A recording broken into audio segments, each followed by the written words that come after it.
Imagine कीजिए कि आप स्पेन के बार्सिलोना में छुट्टी मनाकर वापस अपने घर जर्मनी जा रहे हो। सब कुछ नॉर्मल चल रहा हो और तभी आपको एक पायलट कॉकपिट के दरवाजे को खटखटाता नजर आए। वक्त बीतने के साथ साथ उसका खटखटाना और तेज होता जाए। वो दरवाजा खुलवाने के लिए हाथ पैर जोर जोर से मारने लगे और फिर एक छोटी कुल्हाड़ी से दरवाजा तोड़ने की कोशिश करे। आपकी धड़कनें तेज होने लगे, साथ ही आपका प्लेन भी धीरे धीरे नीचे जाने लगे। आपको कैसा महसूस होगा? तो चलिए शुरू करते हैं आज की एक और इंटरेस्टिंग वीडियो। 24 मार्च 2015 जर्मन विंग्स कंपनी का एयरबस 320 स्पेन के बार्सिलोना से जर्मनी के डुसेल्डॉर्फ के लिए उड़ान भरता है। एयरक्राफ्ट में 2 पायलट्स और 4 केबिन क्रू मेंबर्स थे और 144 यात्री।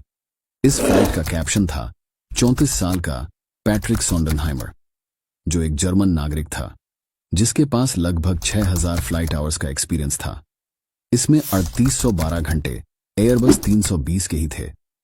इस प्लेन का को पायलट 27 साल का एंड्रियास लुबिट्स था, जिसने 2 साल पहले ही ये एयरलाइन कंपनी ज्वाइन की थी। उसे टोटल 630 घंटों का एक्सपीरियंस था, जिसमें 540 घंटे इसी प्लेन को उड़ाने के थे। प्लेन सुबह के 9 बजे बार्सिलोना के एयरपोर्ट के रनवे 07 से उड़ान भरता है। थोड़ी देर बाद कैप्टन प्लेन को ऑटो पायलट मोड में लगा देता है और आधे घंटे में ही प्लेन 38,000 फीट की ऊंचाई पर चला जाता है। 9:35 पर कैप्टन अपने को पायलट को रेडियो कम्युनिकेशन संभालने के लिए कहता है, क्योंकि उसे वॉशरूम जाना था। को पायलट हामी भरता है और कुछ ही देर में प्लेन के वॉइस रिकॉर्डर में पायलट के सीट छोड़कर बाहर जाने और कॉकपिट का दरवाजा बंद होने की आवाज रिकॉर्ड होती है। पायलट के बाहर जाने के 1 मिनट बाद ही को पायलट प्लेन को ऑटो पायलट से हटाकर मैनुअल पर लगा देता है।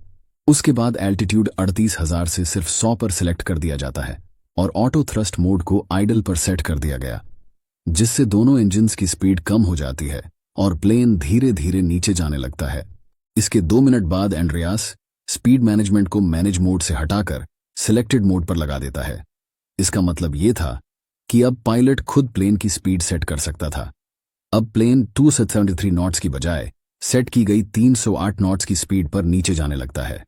इसके ठीक बाद प्लेन का पायलट पैट्रिक अंदर आने के लिए बजर प्रेस करता है। ये बजर एक डोरबेल की तरह होता है, जो कॉकपिट के अंदर से ही एक्सेस देने पर ही दरवाजा खोलेगा। ये नया सिस्टम 9/11 अटैक के बाद इंप्लीमेंट किया गया था, ताकि कोई भी हाईजैकर कॉकपिट में अंदर ना घुस सके। इसी बीच मार्सेल कंट्रोल सेंटर प्लेन के एल्टीट्यूड में हुए चेंजेस को देखकर प्लेन से कांटेक्ट करने की कई कोशिशें करता है, पर उसे कोई जवाब नहीं मिलता। फिर उसके बाद फ्रेंच एयर डिफेंस सिस्टम के एयर ट्रैफिक कंट्रोलर भी जहाज से संपर्क साधने की कोशिश करते हैं, पर उनके हाथ भी निराशा ही लगती है। प्लेन के ब्लैक बॉक्स में 9:39 के बाद दरवाजा तोड़ने की कई आवाजें रिकॉर्ड हुई थी। 9:40 और 41 सेकंड्स पर टेरेन पुलअप की वार्निंग सुनाई देती है। उसके कुछ सेकंड्स बाद ये प्लेन फ्रेंच एल्प्स की पहाड़ियों में क्रैश हो जाता है और इस प्लेन में बैठे सारे लोग मारे जाते हैं। हादसे के बाद इन्वेस्टिगेटर्स ने पाया को पायलट एंड्रियास ना बेहोश था, ना वो किसी नशे में था। जब दोनों पायलट्स की मेडिकल हिस्ट्री खंगाली गई तो चौंका देने वाली बात सामने आई। जांच टीम ने पाया कि एंड्रियास 2008 में डिप्रेशन का शिकार था और उसमें सुसाइडल सिम्टम्स भी दिखने लगे थे।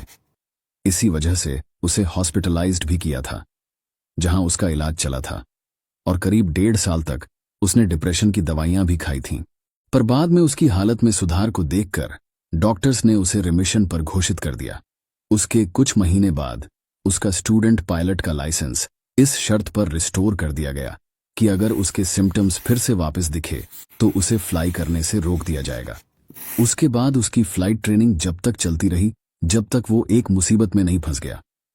एरिज़ोना के लुफ्थांसा फ्लाइट स्कूल में जब FAA एप्लीकेशन में उसने ये मेंशन किया कि उसे कभी कोई मेंटल डिसऑर्डर नहीं रहा, जो कि एक बहुत बड़ा झूठ था जिसमें वो पकड़ा भी गया। ऐसे फॉर्म्स में झूठ बोलने पर आपको जेल भी हो सकती है या आपका फ्लाइंग करियर खत्म भी हो सकता है।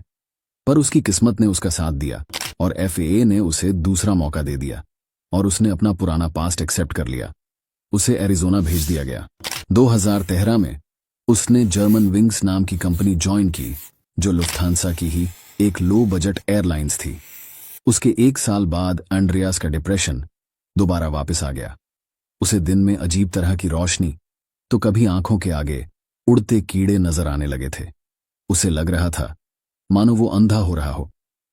वो हर तीसरे दिन डॉक्टर्स के चक्कर काट रहा था। उसके फैमिली डॉक्टर ने उसे किसी साइकियाट्रिक के पास जाने को कहा, पर उसने ये बात नहीं मानी। पर जनवरी 2015 में वो एक साइकियाट्रिक के पास गया, जहां से उसने साइकोथेरेपी और हेवी एंटी डिप्रेसेंट्स दवाइयां ली। इस इलाज के दौरान भी वो प्लेन फ्लाई करता रहा। फरवरी और मार्च के बीच उसे कई डॉक्टर्स ने काम छोड़ देने की सलाह दी। इन्वेस्टिगेटर्स को उसके अपार्टमेंट से डॉक्टर्स का वो जला हुआ लेटर भी मिला, जिसमें साफ लिखा था कि वो काम करने के लिए अनफिट है। उसकी इंटरनेट हिस्ट्री से पता चला कि वो सुसाइड करने के तरीके ढूंढ रहा था। उसने नेट पर एयरबस 320 के कॉकपिट डोर लॉकिंग मैकेनिज्म के बारे में भी सर्च कर रखा था। आगे जांच में यह भी पता चला कि एंड्रियस ने कई बार उसी फ्लाइट में ये सेम सेटिंग्स डालकर देखी थी, पर वो कैप्टन के आने पर उन्हें दोबारा सब सही कर देता। अब आप सोच सकते हैं कि जब कई डॉक्टर्स को उसके हालत के बारे में पता था, तो किसी ने भी पुलिस या अथॉरिटीज को इन्फॉर्म क्यों नहीं किया। एक्चुअली ये एक कल्चरल फैक्टर भी हो सकता है, क्योंकि जर्मनी में प्राइवेसी और डाटा प्रोटेक्शन को काफी सीरियस लिया जाता है, और डिप्रेशन में होना आपको एक मर्डरर नहीं बनाता। डॉक्टर्स ने कभी सोचा भी नहीं होगा कि कोई ऐसा भी कर सकता है। इस दुर्घटना के बाद यूरोपियन एविएशन सेफ्टी एसोसिएशन ने कई नए रूल सजेस्ट किए। पायलट्स की सालाना स्क्रीनिंग के साथ साथ कई एयरलाइंस ने तो कॉकपिट में हर वक्त कम से कम 2 इंसान रहने का रूल अपना लिया। इसके बाद इस एयरलाइन को बंद कर दिया गया, पर एक सरफिरे की बेवकूफ़ी की सजा बाकी मासूम लोगों को भुगतनी पड़ी।